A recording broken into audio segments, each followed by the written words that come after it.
சிலர் நம்மை நேசிப்பார்கள், சிலர் நம்மை எதிரியாக நினைப்பார்கள்.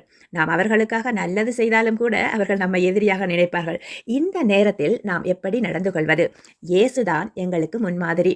உலகம் உங்களை பகைத்தால் அது உங்களை பகைக்கிறதற்கு முன்னே என்னை பகைத்ததென்று அறியுங்கள் என்று இயேசு சொல்கிறார். உலகம் உங்களை வெறுக்கிறதென்றால் அது உங்களை வெறுக்கும் முன்பே என்னை வெறுத்தது என்பதை நினைவில் கொள்ளுங்கள் என்று இயேசு சொன்னார்.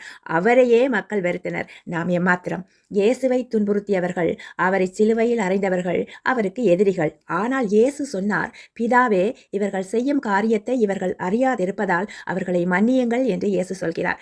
அவர் வெறுக்கப்பட்ட போதும் சபிக்கப்பட்ட போதும் மௌனமாக இருந்தார். அவர் நம்மை இந்த உலகத்தில் அவருடைய தூதர்களாக இருக்கத்தான் அழைக்கிறார்.